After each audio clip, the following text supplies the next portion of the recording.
Welcome again, everyone. In this video, we will be looking at the MobileNet architecture. We will explore what it is, its significance, its design, and some of its core ideas. We will finally end the discussion by comparing and contrasting MobileNet with some previous architectures like Inception and ResNet. So without further ado, let's get started. MobileNet was developed by researchers at Google in 2017.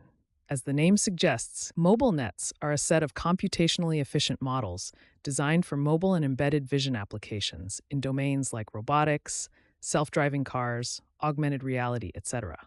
Since, in these real-world applications, the recognition tasks need to be carried out in real time or near real time in a computationally limited environment, the team's primary objective here was to design models that were not only small, but also optimized for latency. Let's take a closer look now at how MobileNet optimizes image classification tasks. Central to MobileNet's design is the use of depth-wise separable convolutions that significantly reduces the number of parameters and the computations as compared to traditional convolutional neural networks. As can be seen in this image on the left, a traditional convolution layer with batch norm and ReLU has 3 parts. On the other hand, the depth-wise separable convolution module has 6 parts. First, a depth-wise convolution is performed, followed by batch norm and ReLU, and then a 1-by-1 point-wise convolution is performed, followed again by batch norm and ReLU. If you remember from our video on convolution layers, we mentioned that it performs 2 tasks. First, a channel-wise multiplication of the filter and the input feature map happens. This is the depth-wise convolution. The second thing that happens is the addition of these different output feature maps. This is the point-wise convolution. And so essentially, the depth-wise separable architecture breaks down the convolution layer into 2 layers, a depth-wise convolution and a point-wise convolution. This breaking of the operations results in the reduction of computations by 8 to 9x for a 3-by-3 depth-wise convolution. Let's now take a look at the overall architecture of MobileNet. Now that you have an understanding of what a depth-wise separable convolution, or DSC, is and how it works, the rest of the architecture should seem pretty straightforward to you. The architecture starts with a regular convolution layer and then stacks of multiple DSC modules, one after the other. These modules together form the backbone of the network, ensuring MobileNet performs efficiently with minimal loss in accuracy. Finally, at the end, a pooling and a dense layer are added to make the classification. Coming to the ideas part, the team with this architecture and paper put forward 2 important ideas.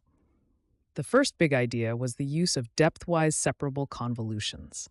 As we discussed before, a standard convolution both filters and combines the inputs into a new set of outputs in one step. Depth-wise separable convolutions does this in 2 layers or steps, resulting in an 8 to 9x reduction in computation and size, with only a slight decrease in performance. The team also pointed out that since the resulting model is significantly small, less regularization and data augmentation was needed to train the models, as there were less issues of overfitting. While the original MobileNet was already small, the team also proposed the concept of 2 new hyperparameters, width and resolution multipliers, to further scale the model as per a user's unique needs. This was the second groundbreaking idea. The width multiplier, or alpha, could be used to reduce the number of channels, and the resolution multiplier, or rho, could be used to reduce the spatial dimension or the height and width of the input data. Both hyperparameters had values between 0 and 1 and could reduce the computational cost and the number of parameters by roughly alpha to the power of 2 and rho to the power of 2, respectively. These parameters thus allowed developers to balance between latency, accuracy, and computational cost effectively, and allowed MobileNet to be adaptable in diverse deployment scenarios. In the real world, MobileNet shines in a variety of applications. From facial recognition on smartphones to real-time object detection in autonomous cars, its ability to perform complex computer vision tasks at high speeds makes it invaluable.